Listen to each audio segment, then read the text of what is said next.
June 1942, across the wide Pacific, two colossal fleets closed the gap in eerie silence. For Japanese aircraft carriers, the blades that cut Pearl Harbor sailed to strike again. Facing them, a lean American force held a hidden edge the enemy could not see. The coming clash would decide the Pacific. High above, strike squadrons would soon rip from the clouds, noses down, bomb bay doors yawing open. Steel decks waited, nerves stretched thin, engines screamed. In minutes, fate would tilt. The name of this knife-edge duel: Midway. December 1941, Pearl Harbor burned, battleships sunk to 1,000 plus. Sailors dead. In the shockwave, Japan circled Singapore, the Philippines, Hong Kong, even the Indian Ocean. 6 months on, their momentum felt unstoppable. America bled but did not break. 3 US carriers, Enterprise, Hornet, Yorktown, had missed the attack. They were now the only heavy punch left in the Pacific. Japan marked them for elimination. If those decks died, America's hope at sea might die with them.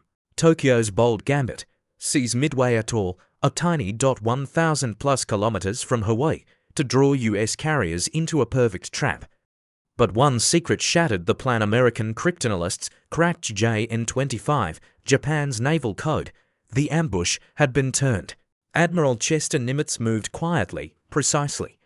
He placed Enterprise, Hornet, and Yorktown east of Midway, hidden and ready.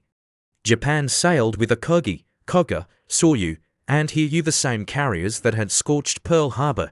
Both forces closed in. Dawn, June 4th, on Akagi's deck, under red lights, sailors rolled out bombers and fighters. At 4:30 a.m., engines roared. From for decks, 108 aircraft clawed into the night. Zeros, D3 naval dive bombers, B5 and K torpedo bombers arrowed at Midway. On Midway, radar lit up with inbound tracks. Sirens wailed, Marines sprinted. Wildcats and Buffalo fighters lifted into a bruising sky.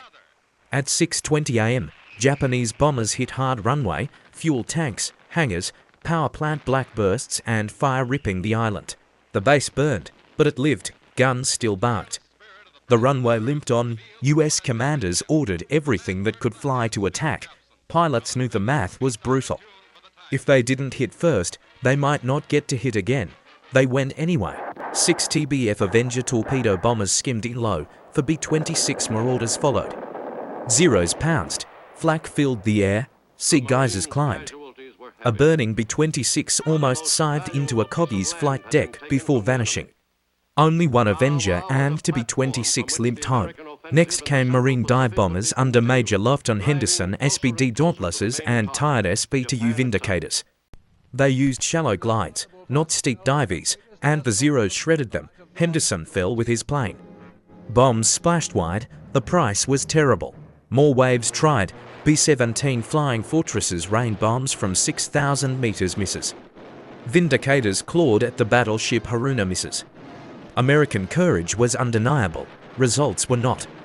Yet every attack forced Japan to guard, maneuver, and delay. On Akagi, Vice Admiral Kiichi Nagamo faced a razor choice. Scouts now reported American carriers northeast of Midway. But Midway itself still functioned. A second strike was urged. Rearm for land targets or switch to torpedoes for the US fleet. Deck crews rolled bombs off, rolled torpedoes on. Returning aircraft crowded the pattern. Near misses forced pauses. Zeros ran low on fuel and ammo. Confusion, friction, minutes evaporated, precious, irreversible minutes that would cost Japan dearly. To the northeast, Nimitz's trap snapped shut.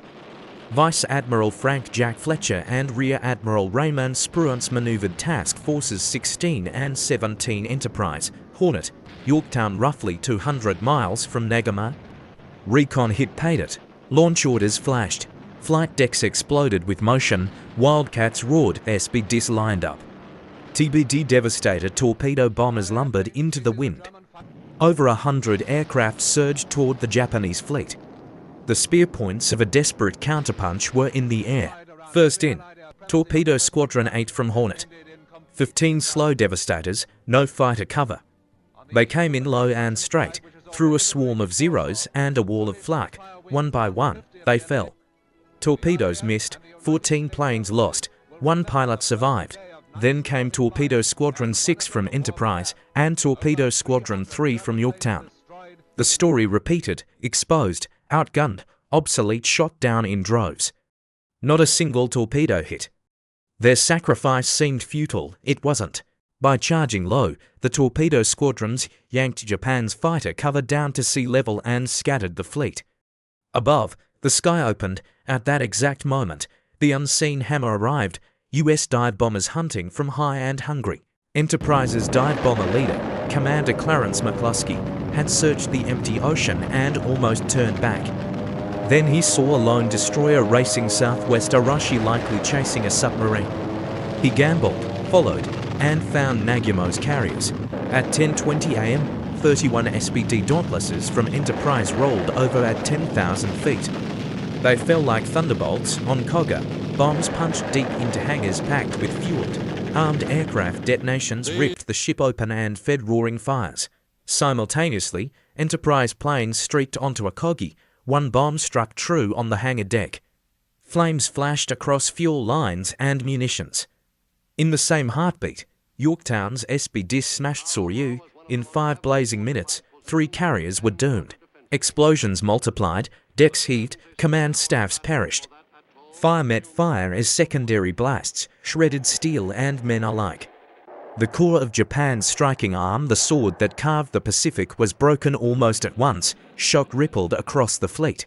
Only Hiryu stood unwounded. Rear Admiral Tomon Yamaguchi struck back fast.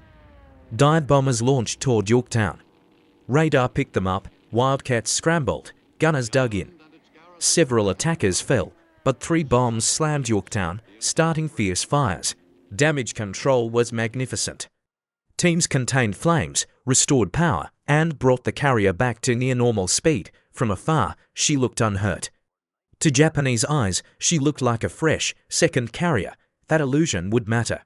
Hiryu's second wave B-5 and torpedo bombers arrived. Believing Yorktown already sunk, they split to hit a new target from both sides. Yorktown's guns and Wildcats tore into them, but 2 torpedoes struck port. The ship lurched, engines died, hope dimmed.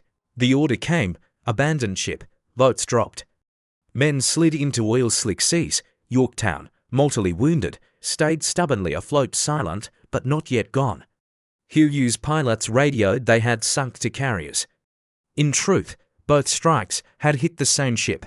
Yamaguchi was bold, but cornered. Hiryu was now Japan's last carrier, with too few planes left.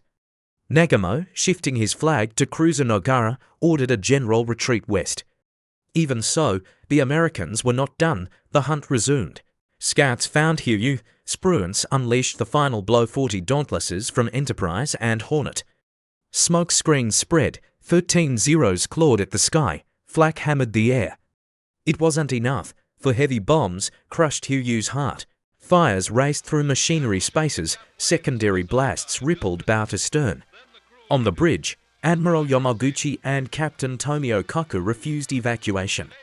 They chose to go down with their ship. At dawn on June 5th, destroyers scuttled the burning hulk. Night swallowed the battlefield. Japan withdrew from Midway. Ambition shattered. Spruance held in darkness, cautious of submarines and long-range strikes from wake. Out first light, he fanned scouts wide. The sea still held prey. To heavy cruisers, Mogami and Mikuma had collided while dodging a US submarine. Mikuma lagged, bleeding speed and smoke. American dive bombers pounced, slammed multiple bombs home, and folded her in flames. Mogami, savaged, limped away. June 7th brought a cruel coda. Salvage teams fought to save Yorktown. The destroyer USS Hammond came alongside to pump power. The submarine I-168 slipped in close and fired. Torpedoes smashed Hammond and struck Yorktown again. Hammond sank fast. Rescuers hauled survivors from shattered waters. Hours later, the stubborn carrier finally rolled and slid beneath the Pacific. Yorktown's fight from Coral Sea to Midway was over. Her loss cut deep. Her legacy burned brighter. For days of ferocious combat ended, oil slicks and wreckage stretched to the horizon, the debris field of one of history's most decisive naval battles. Japan's losses were catastrophic. Akagi, Kaga, Soryu, Hiryu, and the cruiser Mikuma gone. Over 3,000 Japanese sailors and aircrew died, including many elite aviators, from Pearl Harbor. The Imperial Navy never recovered its carrier edge. The punch that once terrified the Pacific was shattered and time would not give it back. America paid, too, the carrier Yorktown, the destroyer Hammond, and roughly 300 lives. But the exchange rewrote the war. Midway erased the shadow of Pearl Harbor and electrified U.S. morale from decks to docks to living rooms. Strategically, the tide turned. With Japan forced onto the defensive, the United States seized the initiative. 2 months later, Marines waded onto Guadalcanal. From that beachhead to Tokyo Bay, momentum now marched under the stars and stripes. Midway stands as a razor-thin victory carved by codebreakers, steel decks, and impossible bravery. Torpedo squadrons died to open the sky. Dive bombers dove to change the war.